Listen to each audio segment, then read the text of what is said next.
जय भीम मित्रांनो, आज आपण एका अशा महामानवाविषयी जाणून घेणार आहोत ज्याने स्वतःचा जन्म समाजाच्या तळात झाला असला तरी विचारांनी आकाशाला गवसणी घातली, ज्याला शाळेत पाण्याची घागर हाताळू दिली नाही, पण ज्याने पुढे संपूर्ण देशासाठी न्यायाचा झरा उघडला.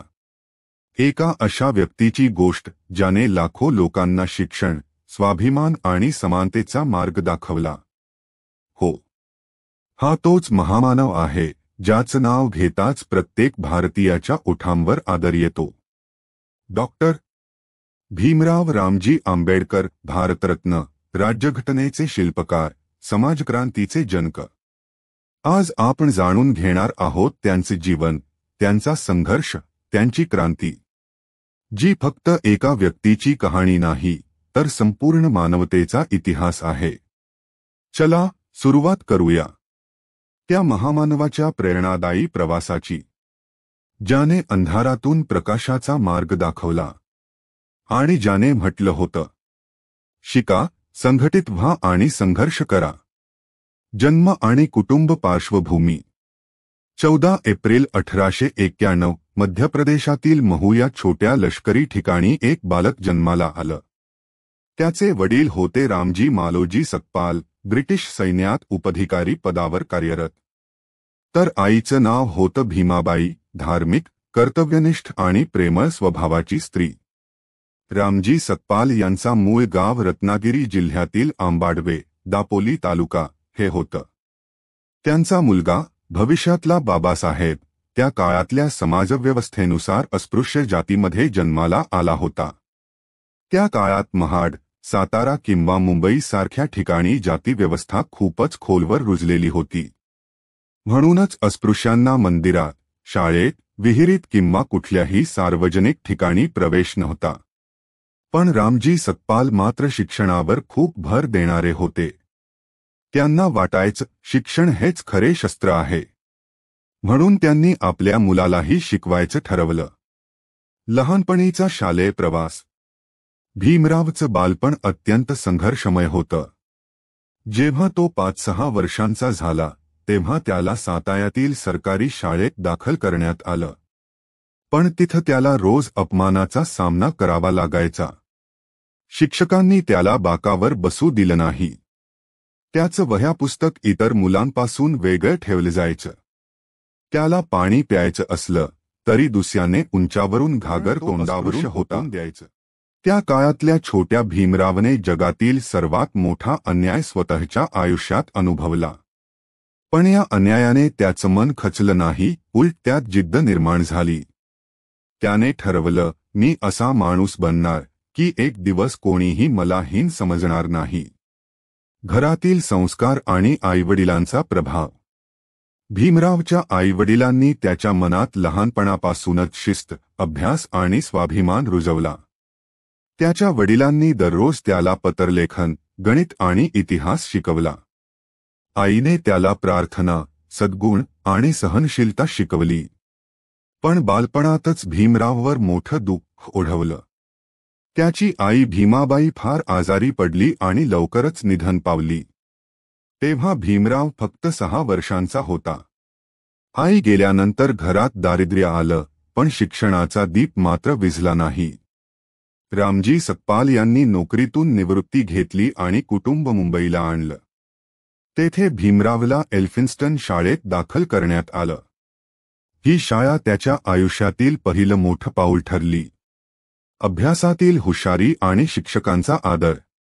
शाळेत सुरुवातीला अनेक अडचणी आल्या. शिक्षक आणि विद्यार्थी दोघेही त्याच्याशी भेदभाव करीत. पण भीमरावने त्या सगळ्या अपमानाकडे दुर्लक्ष केलं आणि अभ्यासावर लक्ष केंद्रित केलं. त्याची बुद्धिमत्ता इतकी तीक्ष्ण होती की शिक्षकही त्याच्या अभ्यासाने प्रभावित झाले. एकदा शिक्षकाने विचारलं, तुझं आडनाव काय आहे? त्यावर भीमराव म्हणाला, सकपाल. पण शिक्षकाने त्याचं नाव आंबेडकर असं लिहून ठेवलं. कारण त्यांचा मूळ गाव होता आंबाडवे. आणि तेव्हापासून भीमराव रामजी आंबेडकर हे नाव इतिहासात अमर झालं. बालपणीचा कठोर अनुभव, पाणी आणि प्रवासाची गोष्ट. एकदा भीमराव आपल्या भावंडांसह सातायातून कोरेगावला वडिलांकडे जाण्यासाठी निघाला. त्यांच्याकडे गाडी भाड्याने घेण्यासाठी पैसे नव्हते. तेव्हा एका ब्राह्मणाने मदतीचं वचन दिलं आणि गाडीवानाला सांगितलं की ही मुलं माझ्या पाहुण्या आहेत. पण गाडीवानाला समजलं की ही मुलं महार समाजाची आहेत. तो रागाने म्हणाला, मी माझ्या गाडीत यांना बसवणार नाही. मग त्या 4 लहानग्यांना उन्हात तहानलेली, भुकेली अवस्था असताना रस्त्याच्या कडेला बसावं लागलं.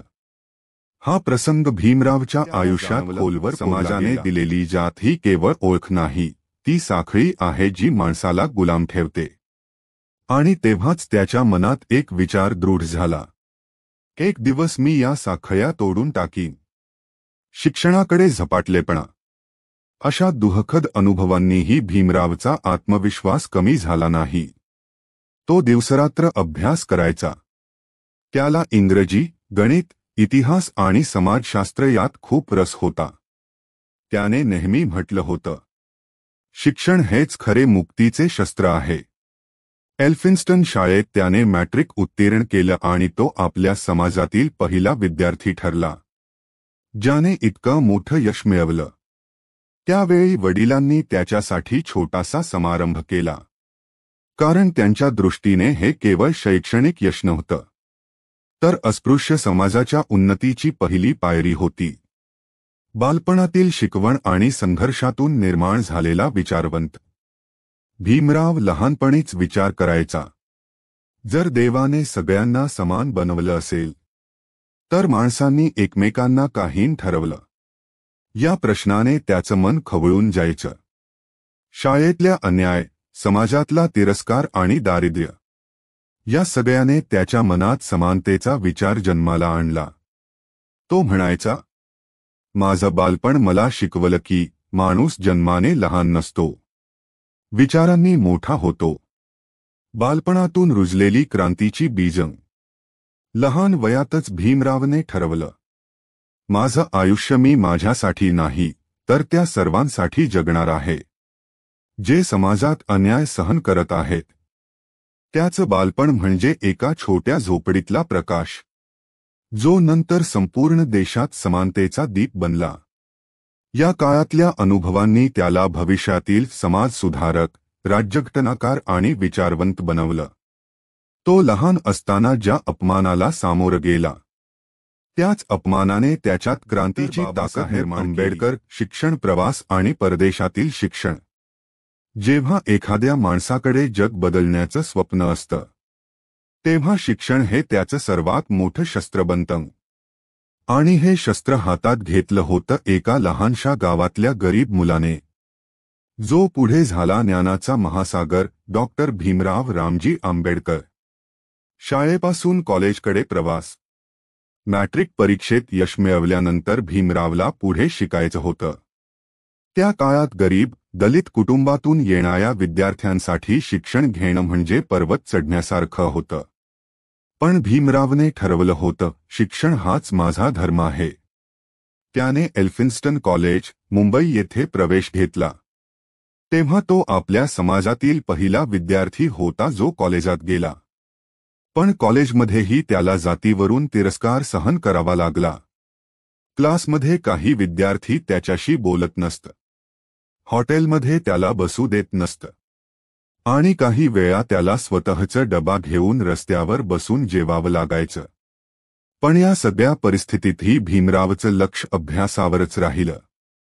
त्याच्या बुद्धिमत्तेने अनेक प्राध्यापक प्रभावित झाले.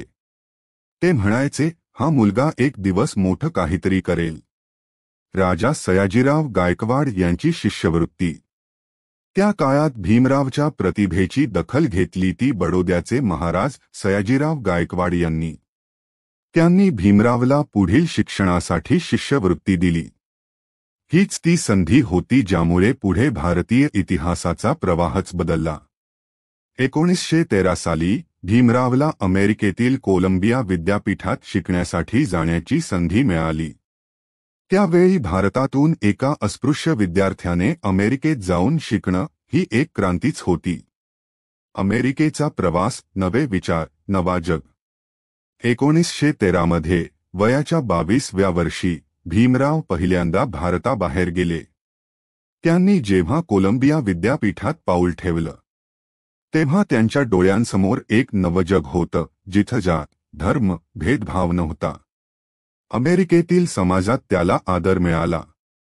लोक त्याच्याशी माणूस म्हणून वागत होते. त्याला तेव्हा जाणवलं, माणुसकीची खरी व्याख्या इथे समजते. कोलंबियात त्याने अर्थशास्त्र, समाजशास्त्र, राजकारण, इतिहास आणि तत्त्वज्ञान या विषयांचा सखोल अभ्यास पूर्ण करण्याचा प्रवास. पण भीमरावने हार मानली नाही. त्यांनी स्वतःच्याच कष्टाने पैसे जमवले आणि 1920 मध्ये पुन्हा लंडनला गेले. यावेळी त्यांनी ठरवलं होतं, आता शिक्षणाचा हा प्रवास पूर्ण करूनच थांबायचं. 1921 मध्ये त्यांनी लंडन स्कूल ऑफ इकॉनॉमिक्समधून MSc इकॉनॉमिक्स पूर्ण केलं आणि 1923 मध्ये D.Sc पदवी प्राप्त केली. त्यांच्या प्रबंधाचं नाव होतं the problem of the rupee, its origin and it's solution.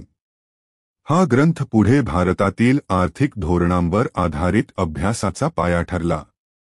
त्याचबरोबर त्यांनी 12वी पदवीही मिळवली आणि भारतात डॉ. उपाधीने परतले. शिक्षणातून घडलेला विचारवंत. परदेशात शिकताना बाबासाहेबांनी केवळ ज्ञान मिळवलं नाही, तर त्यांनी विचारांची एक नवीन दिशा निर्माण केली. त्यांनी जाणवलं की शिक्षण म्हणजे फक्त पदवी मिळवणं नाही, तर समाजाला बदलण्यासाठी साधन आहे. ते म्हणाले होते, विद्येचे खरे काम म्हणजे माणसाला विचार करण्याची क्षमता देणे. अमेरिका आणि इंग्लंडमध्ये राहून त्यांनी पाहिलं की तेथील लोक धर्मापेक्षा माणुसकीला महत्त्व देतात, कायद्याला सर्वोच्च मानतात आणि समानतेवर विश्वास ठेवतात. हीच तत्त्वे त्यांनी भारतात आणली आणि पुढे भारतीय राज्यघटनेचा पाया याच विचारांवर रचला. सामाजिक कार्य.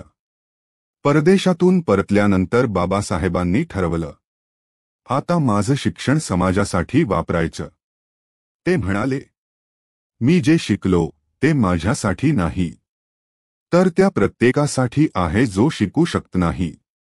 त्यांनी गरीब, दलित, शोषित लोकांसाठी शाळा, वाचनालय आणि संघटनांची उभारणी केली. त्यांच्या शिक्षण प्रवासाने दाखवून दिलं की ज्ञान म्हणजे शक्ती आणि शिक्षण म्हणजे परिवर्तन. समाप्ती. शिक्षण प्रवासाचा अर्थ. एखाद्या माणसाला नष्ट करायचं असेल तर त्याचं शिक्षण काढून घ्या आणि त्याला जग बदलायचं असेल तर शिक्षण द्या. डॉक्टर बाबासाहेब आंबेडकरांचा शिक्षण प्रवास हा केवळ एका व्यक्तीचा यशोगाथा नव्हता. तो होता एका समाजाचा पुनर्जन्म. गरिबी, अपमान, उपेक्षा यांच्यातून उभं राहून त्या व्यक्तीने जगातील सर्वात मोठ्या लोकशाहीची पायाभरणी केली. त्यांचा शिक्षण प्रवास आजही सांगतो, पैसा नाही पण जिद्द असेल, अडचणी आहेत पण ध्येय ठरलेलं असेल, त्याचे तर जग. जॉन डेवी हे त्याचे मार्गदर्शक होते. त्यांच्याकडून बाबासाहेबांनी लोकशाही आणि समानतेचे तत्त्व आत्मसात केले. कोलंबिया विद्यापीठातील यश. भीमरावने अमेरिकेत केवळ अभ्यासच केला नाही, तर प्रत्येक विषयाचा सखोल विचार करून संशोधनही केलं. 1915 मध्ये त्यांनी M.A. पूर्ण केलं आणि 1916 मध्ये त्यांनी साठी प्रबंध सादर केला.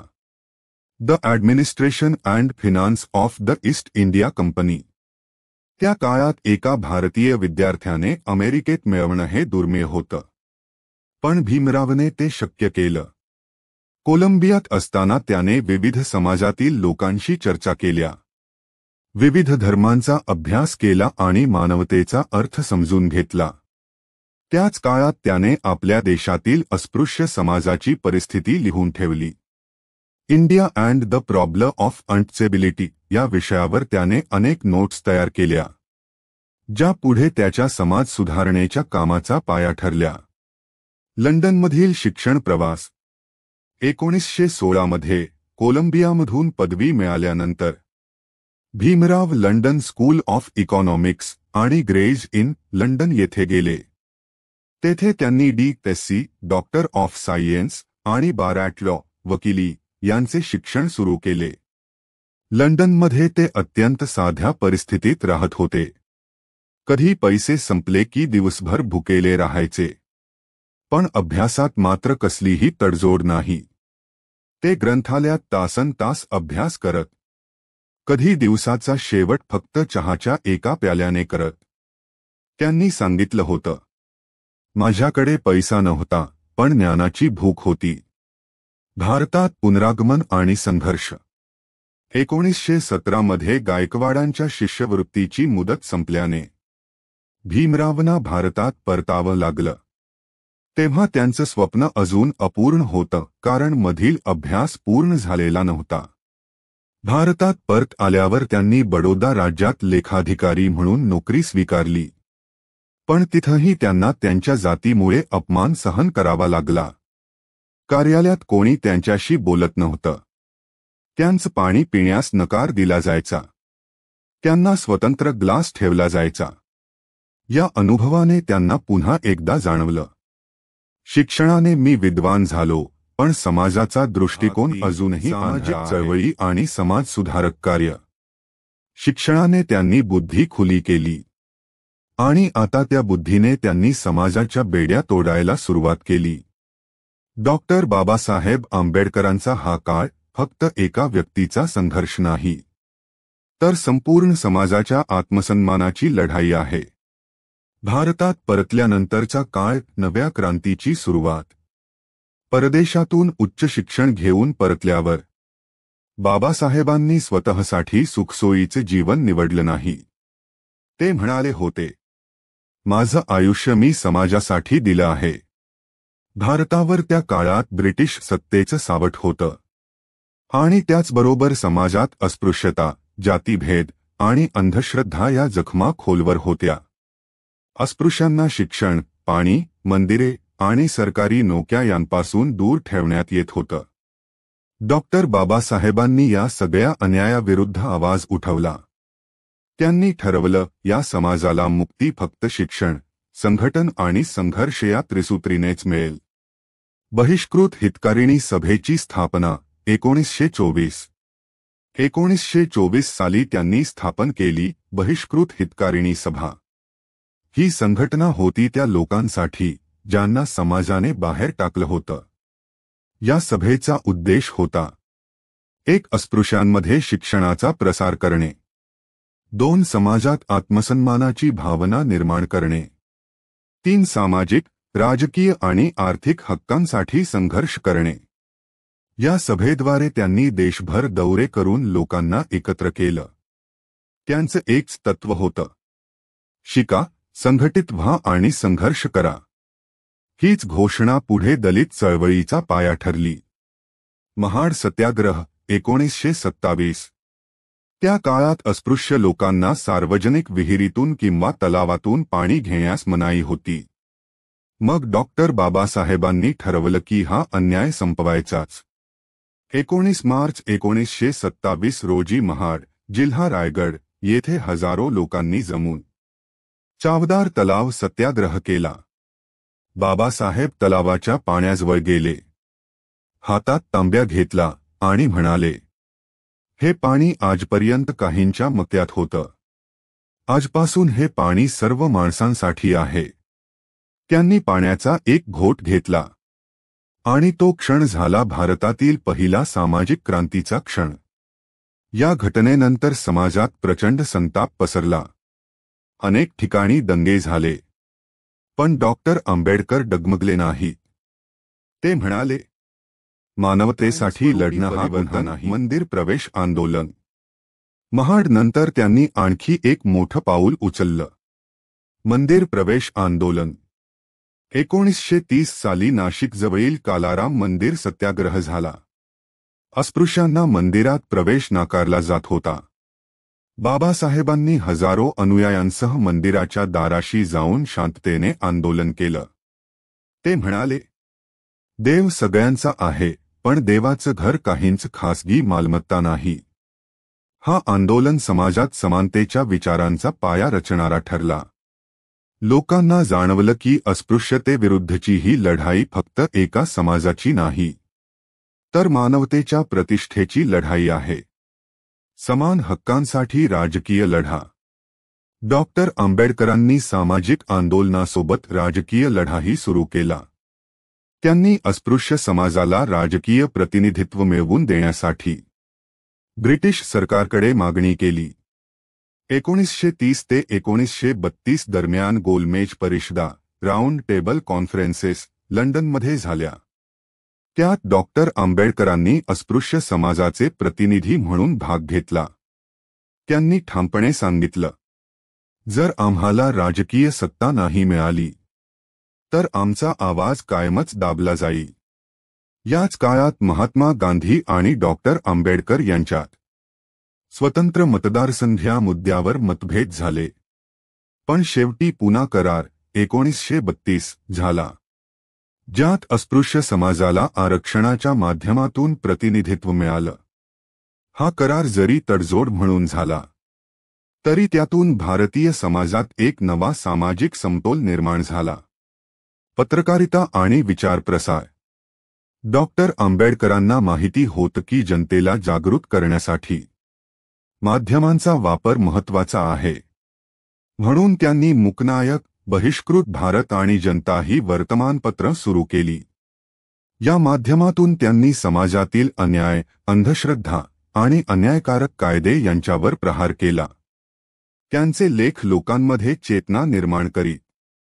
ते म्हणाले, जर समाज झोपला तर त्याला गुलामीतच जगावं लागेल, पण जर समाज जागा झाला तर कोणीही त्याला झुकवू शकत नाही. शिक्षण, उद्योग आणि संघटनांसाठी काम.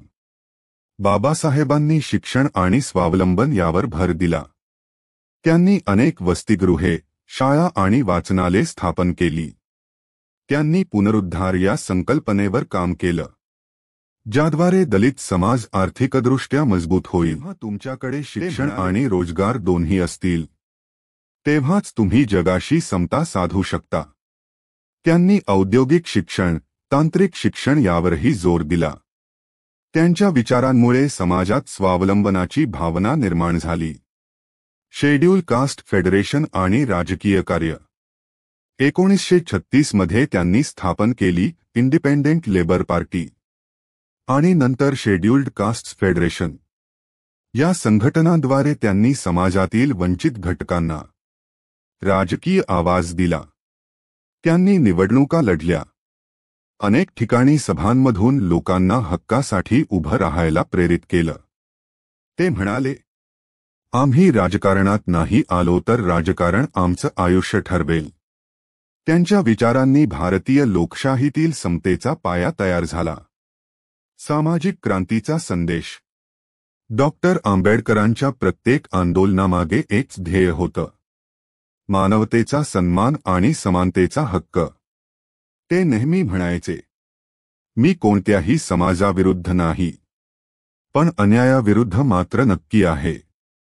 त्यांनी अंधश्रद्धा, जातीव्यवस्था आणि अज्ञान याविरुद्ध तीव्र लढा दिला. त्यांच्या विचारांनी लाखो लोकांना आत्मसन्मानाने जगण्याचं बळ दिलं. समाज सुधारणेचं वारसत्व. जेव्हा एखादा माणूस स्वतःसाठी लढतो तो एक योद्धा असतो, पण जेव्हा तो इतरांसाठी लढतो तो इतिहास बनतो. डॉक्टर बाबासाहेब आंबेडकरांनी समाजाला दिलेला सर्वात मोठा संदेश म्हणजे मानवतेचा विजय हा जात, धर्म आणि संपत्तीपेक्षा मोठा आहे. त्यांची सामाजिक चळवळ ही केवळ भारताची नव्हे तर जगातील सर्व शोषितांसाठी प्रेरणादायी बनली.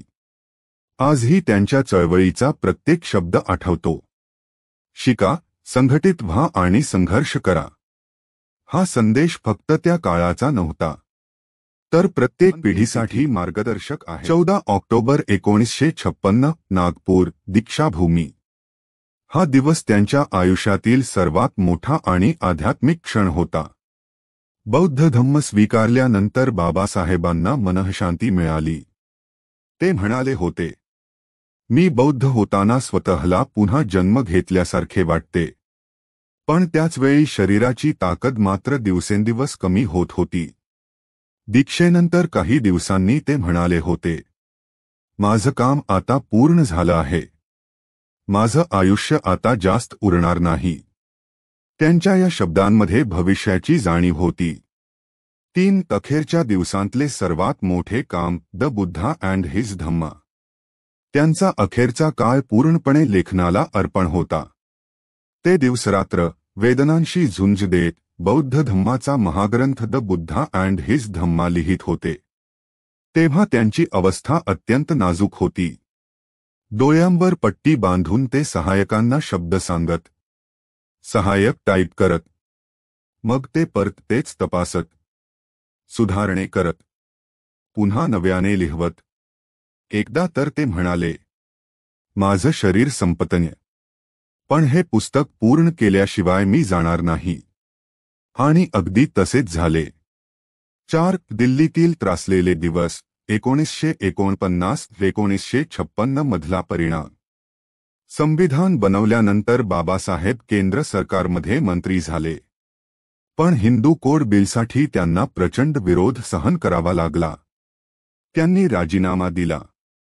हा प्रसंग त्यांच्या आयुष्यावर खोल घाव करून गेला. त्यांनी सांगितले होते, मी संविधान लिहिले, पण त्याची अंमलबजावणी करणाऱ्या लोकांनी माझा किती अपमान केला हे मी विसरू शकत नाही. या राजकीय संघर्षाने त्यांचे आरोग्य आधीच कमकुवत झाले होते. 5 मुंबईतील राजगृह त्यांचे अखेरचे आश्रयस्थान. 1956च्या अखेरपर्यंत बाबासाहेब प्रामुख्याने मुंबईतील राजगृह येथेच राहत होते. राजगृह हा केवळ त्यांचा घर नव्हता. तो होता त्यांचा लेखनालय, विचारांची जागा आणि अंतिम क्षणाचा शांत निवारा. राजगृहात त्यांच्यासोबत त्यांची पत्नी डॉक्टर सविता आंबेडकर, सहाय्यक नारायण गायकवाड, भटकळ, प्रभुदास हे सर्वजण. 1956 डिसेंबर जीवनातील अखेरचा महिना. डिसेंबर 1956 पर्यंत त्यांची तब्येत अत्यंत खालावली होती. ते खूप कमी खात होते. जास्त वेळ झोप येत नव्हती.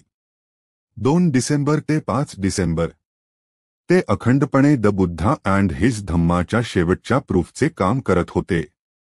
अगदी दम लागत असूनही ते म्हणत, हे पुस्तक माझे शेवटचे काम आहे. डॉक्टर सविता आंबेडकर त्यांना विश्रांती घ्यायला सांगत. ते म्हणायचे, काम बाकी आहे, वेळ कमी आहे. 5 डिसेंबर 1956 शेवटचा दिवस. 5 डिसेंबर रोजी ते सकाळी लवकर उठले. थकवा जाणवत होता पण मानसिक ऊर्जा प्रचंड होती. त्यांनी सहायकांना पुन्हा शेवटचे प्रूफ तपासायला दिले. दुपारी त्यांनी शांतपणे विश्रांती घेतली. सायंकाळी ते खुर्चीत बसून काही नोट्स पाहत होते. रात्री ते अंथरुणावर झोपले. त्यांच्या जवळ बुद्धांची प्रतिमा आणि बाजूला कागदांचे गठ्ठे ठेवलेले होते. डॉक्टर सविता आंबेडकर सांगतात, ते झोपले आणि मग कधी उठलेच नाहीत. 6 डिसेंबर 1956 अंताची सकाळ. सकाळी डॉक्टर सविता आंबेडकर त्यांना उठवायला गेल्या तेव्हा बाबासाहेब शांतपणे, वेदनारहित पण देह ठेवून गेले होते. त्यांचे वय होते फक्त 65 वर्षे. 6 डिसेंबर 1956 हा दिवस भारतीय इतिहासात सदैव अमर झाला. त्यांच्या निधनाच्या काही दिवस आधी त्यांनी सांगितले होते, माझ्या लोकांनी शिक्षण सोडू नये. संघटित राहा, संघर्ष करा आणि शिक्षण घ्या, हेच माझे 3 मंत्र आहेत. त्यांचा शेवटचा सार्वजनिक संदेश होता, मी माझे सर्व काही समाजाला दिले. जर माझा समाज जागा राहिला तर माझ्या आयुष्याचा अर्थ पूर्ण होईल. हजारो लोकांचे अंतिम दर्शन. त्यांच्या निधनाची बातमी वायासारखी पसरली. मुंबई, पुणे, नागपूर, कोल्हापूर आणि महाराष्ट्रातील सर्वच जिल्ह्यातून लाखो लोक मुंबईत आले. राजगृहाबाहेर रडणारे, जमिनीवर कोसळणारे, जय भीमचे घोष करणारे असंभाव्य लोकसमूह होता. त्यांचे पार्थिव दादर समुद्रकिनाऱ्यावर नेण्यात आले. दादर चैत्यभूमी, अंतिम विश्रांती. 6 डिसेंबरच्या संध्याकाळी त्यांची अंत्ययात्रा चैत्यभूमीवर पोहोचली. समुद्राच्या लाटांशी मिसळलेला तो शांत संध्याकाळचा क्षण जणू संपूर्ण विश्व एका महामानवाला निरोप देत होते. भिक्षूंच्या मंत्रोच्चारांसह बुद्ध शरण गच्छामीच्या आवाजात त्यांचे अंतिम संस्कार झाले. तो क्षण सर्वांसाठी अवर्णनीय होता. त्यांच्या अखेरच्या दिवसांची सारांश भावना. बाबासाहेबांचे अखेरचे दिवस हे एकाच वेळी वेदनांनी भरलेले, शरीराने थकलेले, पण विचारांनी तेजस्वी, लिखाणाने अखंड आणि ध्येयाने शिखरावर पोहोचलेले असे होते. ते शेवटच्या क्षणापर्यंत काम करत होते. ते काम काय? मानवमुक्तीचा मार्ग लिहिण्याचे काम. त्यांच्या जीवनातील शेवटचा दिवस जरी शांत होता, तरी त्यांच्या विचारांनी जगाला हालवणारा विस्फोट निर्माण केला. डॉक्टर बाबासाहेब आंबेडकर हे केवळ एक व्यक्ती नव्हते. ते एक विचार होते. त्यांचे अखेरचे दिवस आपल्याला सांगतात, शरीर क्षीण होऊ शकते, पण कार्य, ध्येय आणि विचार कधीच मरण पावत नाहीत. 6 डिसेंबर हा फक्त त्यांच्या देहाची समाप्ती नव्हती. तो होता एका नव्या युगाचा आरंभ. जर व्हिडिओ आवडला असेल, लाईक सबस्क्राईब करायला विसरू नका. जय भीम.